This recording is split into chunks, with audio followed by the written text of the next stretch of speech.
জীবনটা অশান্তির আর দুঃখের, তাতেও কোনো সমস্যা নাই। সমস্যা তো হয় তখনই যখন নাকি আপনার দুঃখের কথা, কষ্টের কথা আরেকজনের কাছে কইতে যাবেন। আপনার কাছে কি মনে হয়? আপনার দুঃখের কথা, কষ্টের কথা শুইনা কি অন্য মানুষরা দুঃখ পাইবো? আরে না, আপনার দুঃখের কথা, কষ্টের কথা শুইনা কিছু মানুষ আছে যারা খুশি হয়ে যাইবো। আবার অনেক মানুষ আছে যারা দেখবেন সুযোগের সদ্ব্যবহার করবো। আবার কিছু লোক আছে যারা ঝগড়া হইলে এই কথাগুলা ফেরত দিব। আসলে আপনার দুঃখের কথা, কষ্টের কথা শুইনা দুঃখ পাইবো এরকম মানুষ কিন্তু খুব কম পাওয়া যাইব। বেশিরভাগ মানুষই কিন্তু খুশি হয় আর হইছে সুযোগের সদ্ব্যবহার করে। তাই দুঃখের কথা, কষ্টের কথা সবাইরে কইতে হয় না। নিজের দুঃখ নিজের মধ্যে রাখাই বালা। আপনি যখন নিজের দুঃখ কষ্টের কথা আরেকজনের কাছে কইতে যাইবেন, আপনার অসময়ে মানুষ যখন আপনাকে খোঁচা মাইরা একটা কথা কইব, তখন আপনার কষ্টটা দ্বিগুণ হইয়া যাইব। এইজন্যই কই, নিজের দুঃখ নিজের মধ্যে রাখাই বালা। আপনাগো লগে কথা কইতে, কইতে আজকে না আমার খুব পছন্দের একটা খাওয়ান রানতাছি।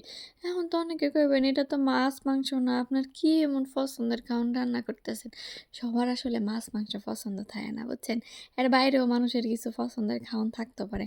এটা হচ্ছে মুখির তরকারি রান্না করতেছি আজকা। এই মুখির তরকারিটা যখন নাকি টক দিয়ে রান্না করা হয়, আমার তো বেশ ভালো লাগে।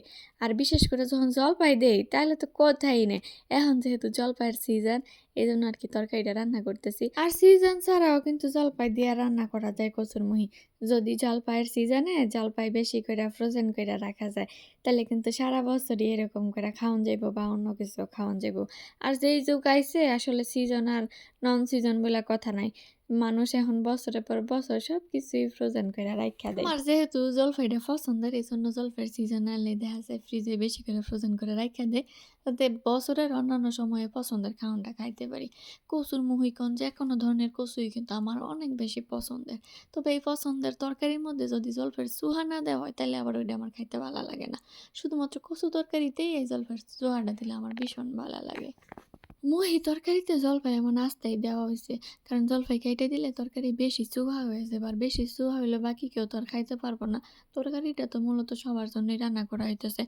যার চুহা খাইতে মন চাইবে সে জলপাই নিয়া খাইবে, আর যার চুহা খাইতে মন না চাইবো সে জলপাই ছাড়া খাইবো। কচুরমুহি কিন্তু বাজারে সারা বছরই পাওয়া যায়। সিজনের সময় কচুরমুহির দাম থাকে কম, আর সিজন ছাড়া এটার দাম হয়ে যায় অনেক বেশি। ১০০ বা তারও বেশি থাকে। তো এখন যেহেতু কচুরমুহির সিজন, সাথে হইছে জলপাইয়ের সিজন, তাহলে তো পছন্দের খাওয়ানটা একটু বেশি, বেশি খাওয়া হইবে এখন।